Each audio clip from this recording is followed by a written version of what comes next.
Olá, amigo, estamos iniciando mais um programa da série Através da Bíblia. Você sabe que esse programa tem por objetivo estudar a Palavra de Deus, comentando detalhadamente os seus diversos textos, e o nosso propósito é proclamar todos os desígnios de Deus para cada um de nós. Querido amigo, você sabe também que não existe no mundo um livro que se possa comparar à Palavra de Deus, a Bíblia Sagrada. O Deus Santo que ainda fala, ele fala ainda hoje. Ele usou homens santos, isto é, homens separados para registrar a sua vontade, para registrar a sua mensagem para todos nós. Tudo quanto Deus tinha a nos dizer, Ele nos disse e está registrado na Palavra de Deus, na Bíblia Sagrada. Por isso é que nós estamos estudando-a capítulo por capítulo, parágrafo por parágrafo, nos seus 66 livros. E hoje, ao abrirmos a Bíblia, vamos iniciar os estudos no texto do livro de Eclesiastes. Nós vamos estudar o capítulo 1 de Eclesiastes. Eu peço a Deus que fale ao seu coração através desse estudo. E falando exatamente sobre o estudo da Bíblia, reconhecemos a importância dele. E recebemos um e-mail da EJC de São Luís, no estado do Maranhão, falando exatamente sobre isso. E essa irmã nos enviou a seguinte mensagem. Pastor Itamir, foi com muita alegria que, ao ligar o rádio, ouvi a leitura do meu e-mail. Pensei que tivesse perdido essa oportunidade. Esse foi um dos maiores prazeres que tive nesses últimos dias. Obrigado pelos seus ensinamentos e por colocar a minha família diante da face do nosso Deus. Deus tem me confortado bastante. Agradeço a todos. Querida irmã, nós agradecemos por suas palavras. São palavras gentis e amorosas, e queremos que você se sinta em unidade conosco. Afinal, o nosso propósito é exatamente esse. Desejamos, através desses estudos, edificar a muitos irmãos e chamar a atenção de muitos amigos para a necessidade que tem de Jesus Cristo. Agora eu quero convidá-la e a todos que me ouvem nesse momento, a aquele momento muito gratificante do nosso programa. Sempre temos 2 momentos especiais. Primeiro, a leitura da carta de um ouvinte e depois o momento em que nós falamos com o nosso Deus. Vamos orar então, pedir a bênção de Deus para as nossas vidas e para esse programa. Pai querido, nós chegamos à Tua presença, agradecidos pela possibilidade de falarmos contigo, através do caminho novo e vivo que o Senhor Jesus abriu para nós. Pedimos, Pai, que o Senhor nos dê a Tua bênção nessa hora de estudo e meditação da Tua palavra. Que o Senhor também conceda a Tua bênção para essa irmã e para a sua família lá de São Luís.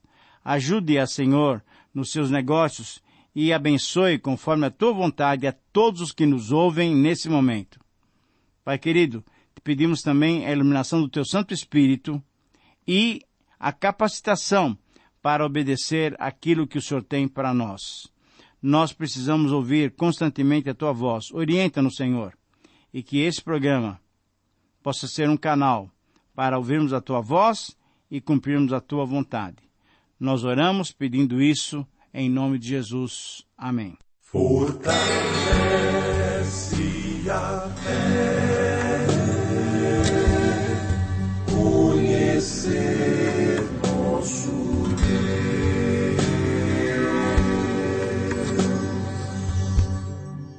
Querido amigo, hoje temos como objetivo iniciarmos o estudo no texto do livro de Eclesiastes.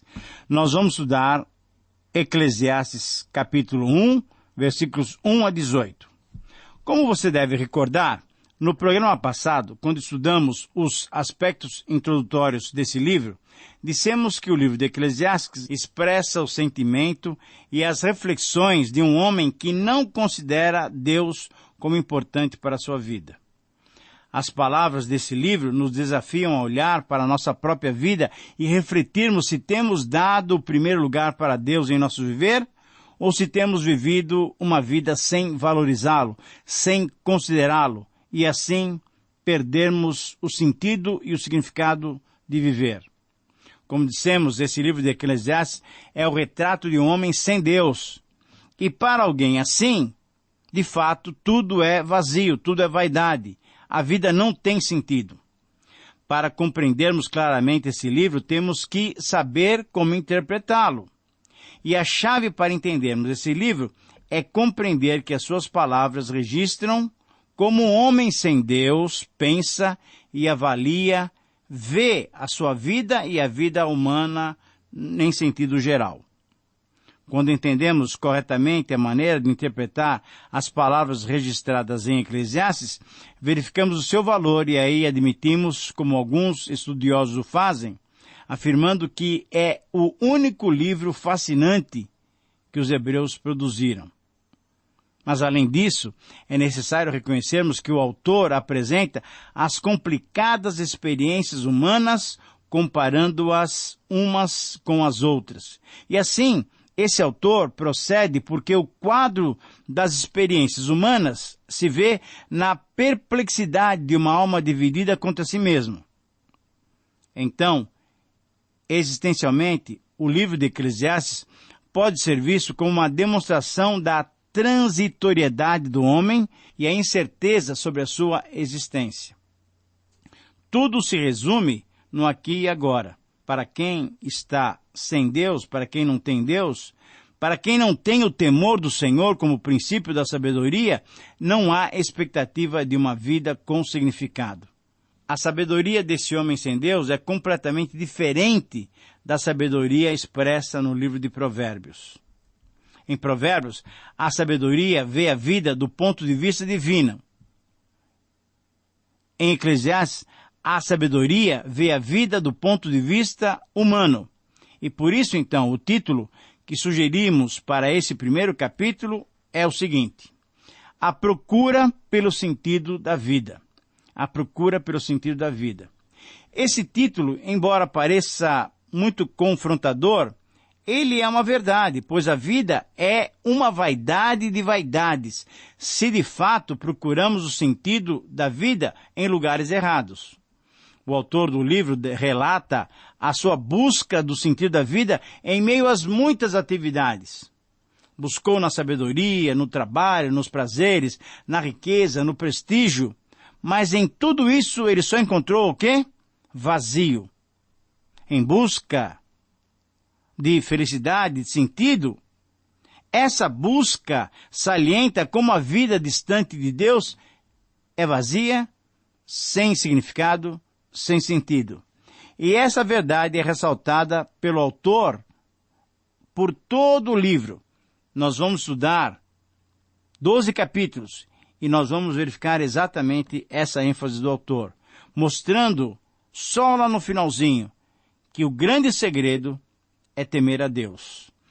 Então, sintetizando esse capítulo, afirmamos que a mensagem dele pode ser resumida nessa frase: todo aquele que não valoriza Deus constata que a sua vida não tem sentido. Eu repito, todo aquele que não valoriza Deus constata que a sua vida não tem sentido. E nesse capítulo nós vamos encontrar 3 constatações sobre a procura do sentido da vida. Em primeiro lugar, nos versículos 1 a 3, constatamos que a vida não tem sentido mesmo. No primeiro versículo, o autor se identifica e, como tínhamos mencionado nos aspectos introdutórios, somos de opinião que esse autor foi Salomão, filho do rei Davi, rei de Jerusalém. Veja bem, depois que o reino se dividiu, a parte norte foi chamada de Israel, e a sua capital era Samaria, enquanto a parte sul foi chamada de Judá, e a sua capital era Jerusalém. Nenhum rei de Israel reinou em Jerusalém depois de Salomão. Quem reinou em Jerusalém foram os reis de Judá. Além disso, ao se identificar, o autor também se qualifica ao descrever-se como o Correlete, isto é, o pregador, o mestre, o sábio que reunia diante de si um grupo de ouvintes para lhes ensinar aquilo que tinha aprendido, aquilo que ele tinha adquirido com seu conhecimento e suas pesquisas. No verso 2, o autor introduz e destaca de forma explícita o seu argumento de que depois de sua busca, ele só encontrou vazio. Nesse pequeno verso, ele repete a palavra vaidade por 5 vezes, dentre as 37 vezes que ele a repete por todo o livro. Em outras palavras, o autor está afirmando que tudo não passa de uma grande inutilidade. Vaidade de vaidades é um hebraísmo, que significa a vaidade mais acentuada. Na verdade, quando vemos essa ênfase tão clara, temos que reconhecer e admitir que a vida sem Deus não vale nada. A vida só vale a pena somente quando está baseada em Deus e na sua palavra. Nada que o homem tente fazer sem considerar Deus tem algum valor e lhe traz algum benefício ou valor verdadeiro. No verso 3, o autor pergunta de forma objetiva: que proveito tem o homem de todo o seu trabalho com que se afadiga debaixo do sol? Esse pensamento, que volta a ocorrer em 2:22 e 3:9, demonstra um grande pessimismo sobre a vida. Mas essa é a visão da vida de um homem sem Deus. O autor, então, nos faz refletir sobre o sentido da vida. A humanidade vive correndo. Ela vive correndo para lá e para cá numa atividade contínua, numa movimentação contínua. Uns, temendo a falta de sustento, procuram a todo custo, pelo menos, sobreviver decentemente. Outros, dominados pela ambição das riquezas e de tudo que poderiam conquistar, correm sem lembrar que, no dia final, eles terão que deixar tudo aquilo que eles conseguiram, eles deixarão para outros. E ainda outros, correndo de um lado para o outro, buscam atividades que o façam sobressair para que o seu nome, então, alcance boa reputação e sejam aclamados entre os seus pares mais próximos. Muitos, queridos amigos, estão correndo de uma parte para outra, viajando de ônibus, de carro, viajando de avião, viajando pelas diversas partes do mundo, de um país para o outro, de uma parte para outra. Vejam os executivos andando para lá e para cá, correndo para lá e para cá. Essas pessoas passam um tempo em São Paulo, no Rio, vão para Nova York, vão para as ilhas do Havaí, para o México, para a França, Alemanha, Espanha, Inglaterra, para a África do Sul. Viajam pelo mundo inteiro em todas as direções, como o voo incerto de uma andorinha que vai em todas as direções. Querido amigo, ouvindo esse pessoal conversar, ouvindo a conversa deles nos aeroportos, nos hotéis, nos elevadores, onde você quer que esteja, você vai encontrar gente desse tipo, você vai notar que essas pessoas estão vazias, sem propósitos, com conversas tolas, só correndo atrás de bons negócios, sempre correndo atrás do dinheiro, de ter cada vez mais, apenas com esses objetivos que são passageiros, como objetivos maiores de suas vidas. E o pregador então pergunta objetivamente: para que serve todo esse esforço? Parece que para esse tipo de pessoa só há uma resposta: esse esforço todo deve ser despendido para se aproveitar a vida aqui e agora. Sabe por quê? Porque esses que não consideram importante a vida diante de Deus não têm nenhuma esperança, não têm futuro e não conseguem ver o sentido da vida. Ainda no versículo 3, na parte final da pergunta do autor, há uma frase que se repete diversas vezes durante todo o livro de Eclesiastes. A frase é debaixo do sol, ou ainda debaixo do céu. São expressões que se repetem 32 vezes nesse pequeno livro. Ora, e elas estão se referindo ao mundo presente e às suas limitações, pois esse foi o tempo e o seu campo de observação, debaixo do sol, debaixo do céu. Em Marcos 8, 36 a 38, Jesus trata com muito mais profundidade dessa dimensão da vida humana, mostrando que, se não houver alvos espirituais, de fato, a vida não tem sentido. Assim, querido amigo, se não focarmos a vida que vai além dessa existência, de fato, a vida não tem sentido. Em segundo lugar, constatamos, então, que a vida é uma eterna mesmice. Versículos 4 a 11. E essa é a constatação de um homem sem Deus. A avaliação de um homem que não tem Deus. Ele constata que a vida é uma contínua mesmice. Nesses versos encontramos, de modo ainda mais contundente, a observação de alguém que só tem esse horizonte de vida. No versos 4 em diante, geração vai, geração vem e tudo continua como antes. Tudo se repete numa enfadonha mesmice.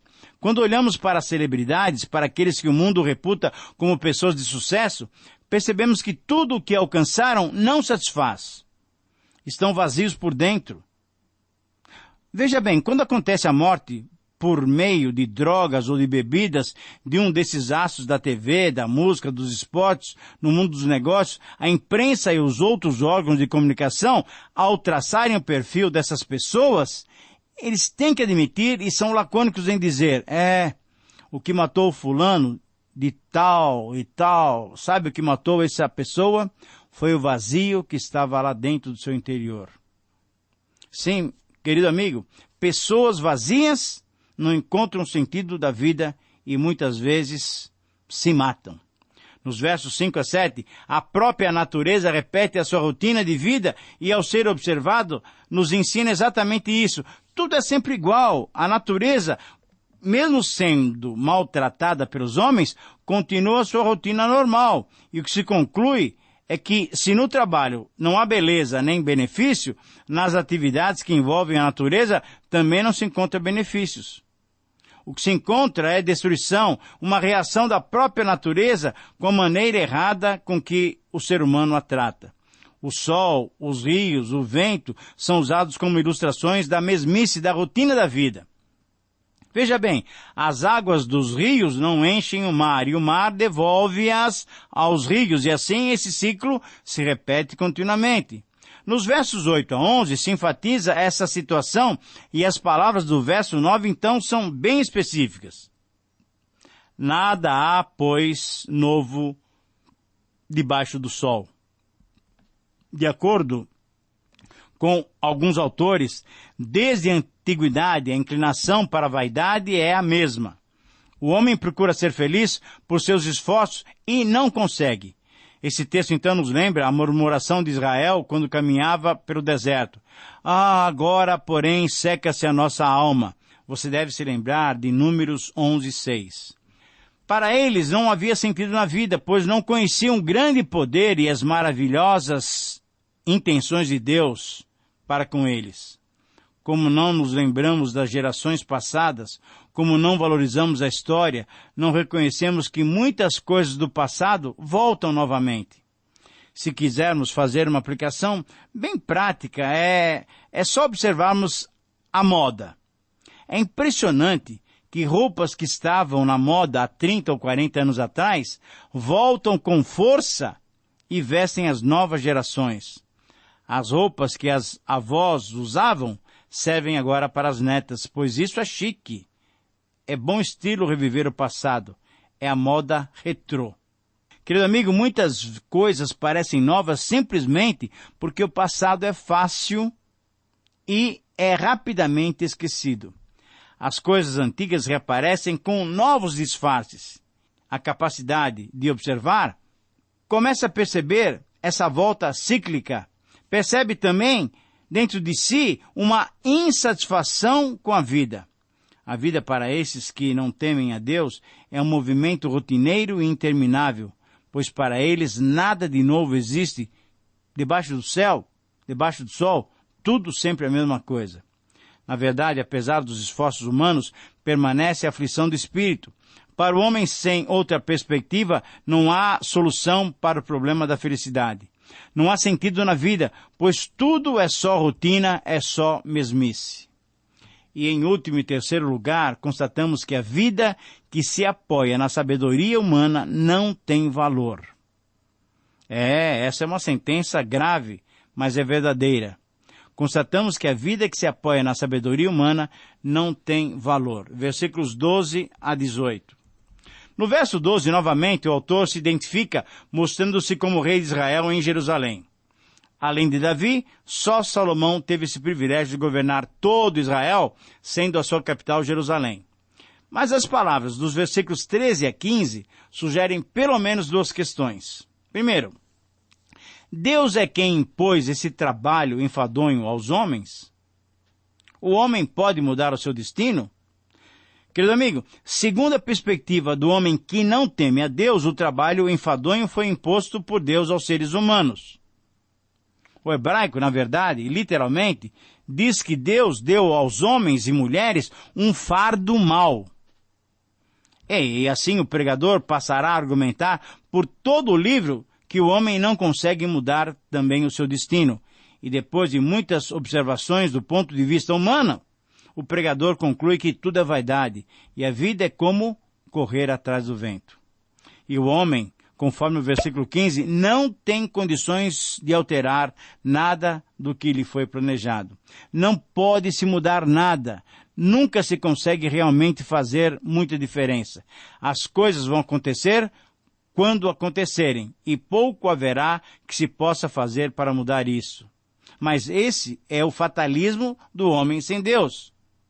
E esses que não reconhecem a Deus em suas vidas, entendem ainda que Deus tem sobrecarregado a humanidade com problemas insolúveis. Nos versos 16 a 18, o escritor buscou o significado em muitas áreas. Ele tentou sabedoria. Com o aumento da sabedoria veio o aumento da dor. Porque maior percepção do mundo leva a maior frustração com as coisas tortas do mundo que não podem ser modificadas. Temos que entender que, em certo sentido, existe a ilusão de uma vida sem cuidado, de uma vida relaxada, sem preocupações, como capaz de proporcionar felicidade. É uma vida livre, tranquila. Entretanto, aquele que é sábio, que tem discernimento, que vê a vida com cuidado, sabe que um dia todos chegarão ao final. Buscando então sensatez na sabedoria humana, esse que assim procede, percebe que nem a sabedoria pode superar as limitações humanas. A sabedoria tem valor, mas nem por isso ela concede aos homens a capacidade de alterar o final de suas vidas. Para o homem sem Deus, para o homem que se apoia somente na sabedoria humana, tudo está determinado e a sabedoria, o conhecimento dessas verdades, traz maior enfado e aumenta a tristeza, mostrando a vida sem sentido. Apoiar-se na sabedoria humana não dá valor ou não dá sentido à vida. É necessário, pois, perceber-se que na avaliação pessimista desse homem que vê a vida sob o prisma humano, a sua conclusão é que Deus chega a castigar o homem que se dedica ao saber. Veja que mentalidade distorcida. Quando se vê a vida sob esse olhar pessimista, as avaliações são completamente contrárias ao que Deus nos mostra. Deus sempre deu ao homem o instinto de progredir, de conquistar o inalcançável. Portanto, a busca de mais sabedoria e conhecimento é natural para qualquer um. Mas para o pessimista, para aquele que vê a vida sob o olhar humano, ele vê a própria busca por mais conhecimento como algo que é enfadonho ao ser humano. Quando o homem tem essa perspectiva de vida, podemos reconhecê-lo como alguém amargurado, alguém sem alegria, sem motivação para a vida, alguém cansado de tudo. Sabe por quê? Porque ele tinha conquistado tudo e nem assim tinha alegria de poder desfrutar aquilo que ele tinha conseguido. Querido amigo, em todos esses capítulos nós vamos confirmar que a vida sem Deus não vale a pena. Que o Senhor possa te abençoar e que o estudo de Eclesiastes possa trazer para você a convicção de que Deus tem que ocupar um lugar prioritário em sua vida. A minha oração para você é que você, que não tem o Senhor Jesus Cristo, possa recebê-lo como Salvador e Senhor da sua vida, para que a sua vida tenha significado. E a minha oração para nós que já temos o Senhor Jesus Cristo como nosso Salvador e Senhor, é que cada vez mais valorizemos e concedamos ao Senhor o primeiro lugar em nossas vidas. Querido amigo, um grande abraço, que Deus te abençoe e até o próximo programa.